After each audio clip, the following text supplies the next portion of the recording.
Welcome to episode 3 of FweshlyDipped in the Scoop. Today we're going to be heading out to Culver City, California to link up with Dustin Shepard, videographer extraordinaire.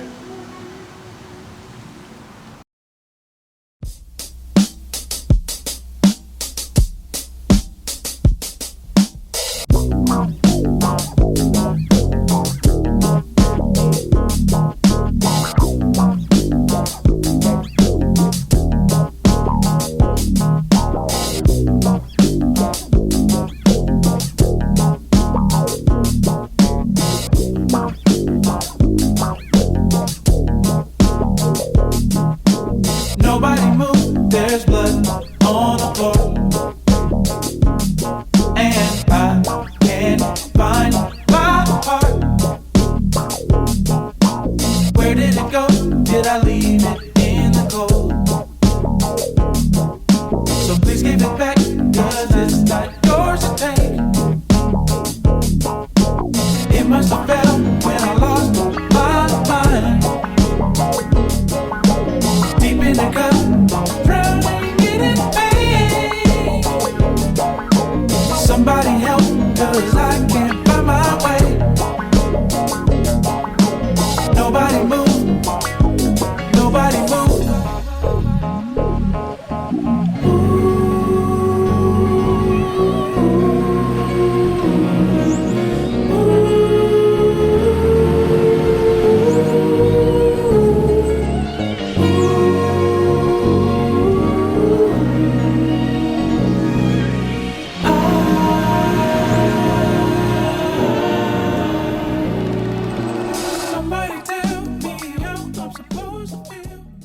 Hey guys, my name is Dustin Shepard, and I was born in Inglewood, but I was also raised in Los Angeles and in Las Vegas, and I'm 26 years old.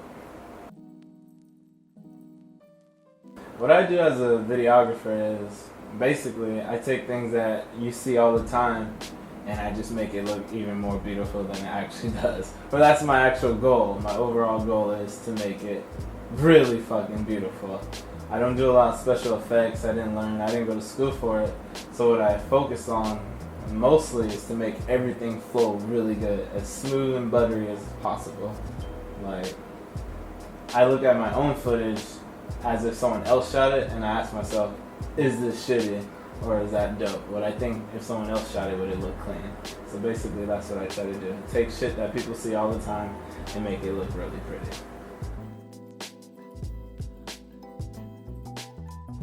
My inspirations in film, in terms of like movies, would be directors like Quentin Tarantino, Guy Ritchie, and stuff like that. But in terms of videography and like film and life and just sports and everything, all my inspirations are my friends. Like my friend Richie Trimble, he's one of the main reasons that got me into filming, and he's dope. He's really good at filming life. And my friend DJ, someone I went to high school with, his actual name is Avendra, and he went to a film school called ICF, Inner City Film School, and I helped him out with a project one day, and I was like, yo, this is dope. I never showed interest in film though. Like, I kept that shit in my head. Like, it was real. It was on some imagination type of shit. And I would just think about it all the time. I had drama class in high school, and like we had to come up with our own script, and I didn't give a fuck. I really showed no interest at all. And the only time I really got into filming is because I was trying to figure out what to do with my life, and I was tired of working at a grocery store.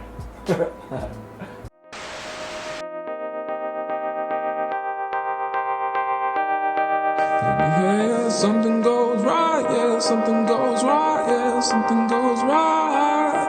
And you're hoping that it goes right, that it goes right, that it goes right. You wouldn't even know, you wouldn't even care, you wouldn't even know, you wouldn't even care when I've been the door, I've been the door, I've been the door. Standing in a dream world, sitting next to you, up in the clouds, up in the clouds, up in the clouds, sitting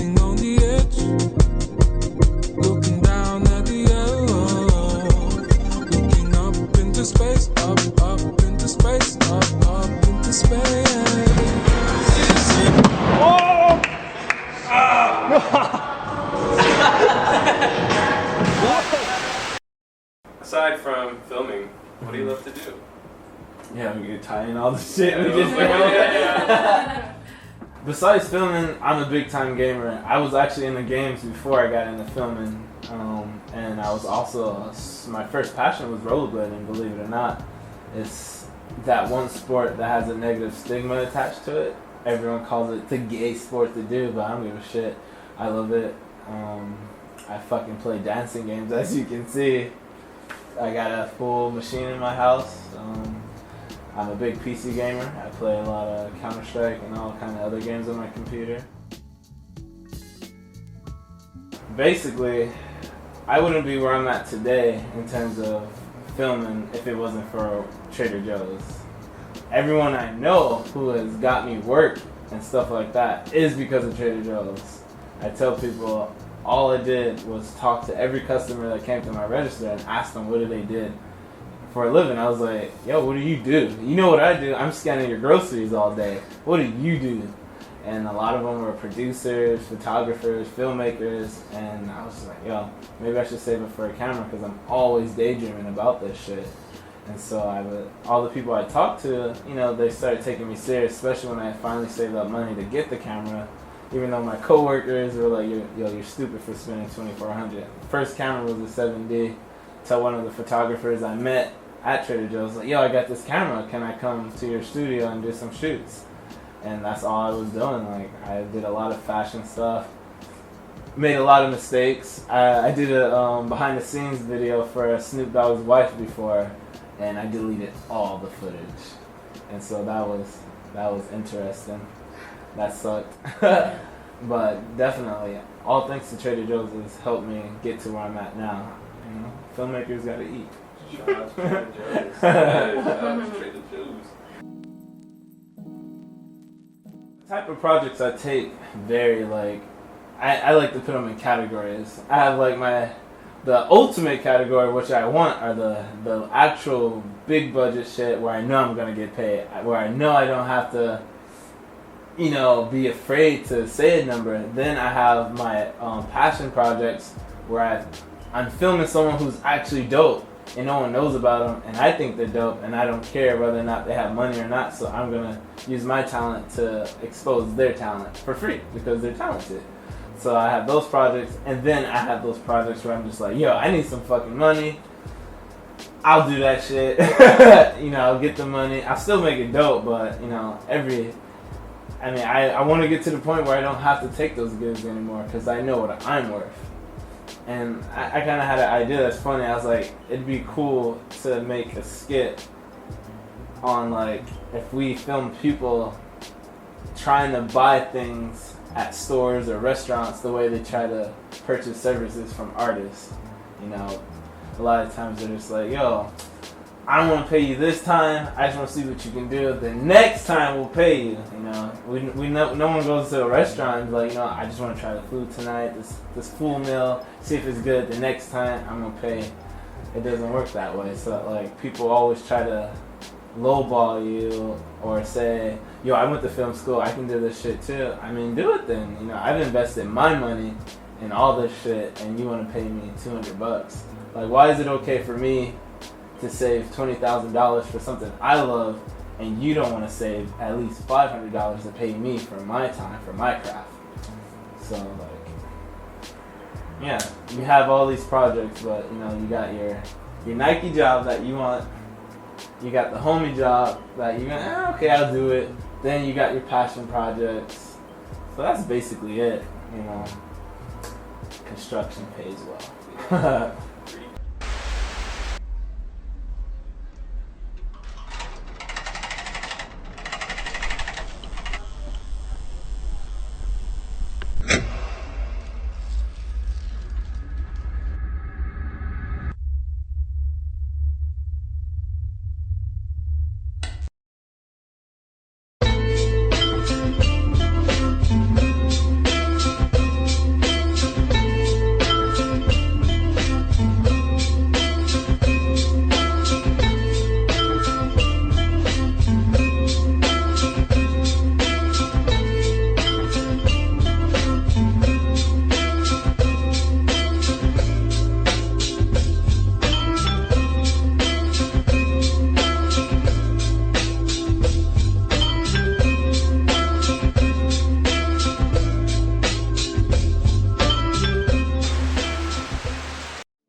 to make the next best thing?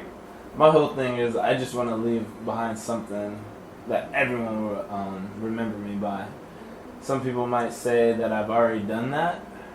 I don't think so. I have like my masterpieces that I still haven't shot yet from years ago, and that's something I have to put out there, but like I just gotta keep going. It's crazy that just trying it just to see what I could do took me this far. You know, I didn't think I would make it this far, but I don't know. My dad was a big inspiration. He was the first person to see all my videos. Making videos now is kind of weird without him, but I don't know. I feel like every artist has that.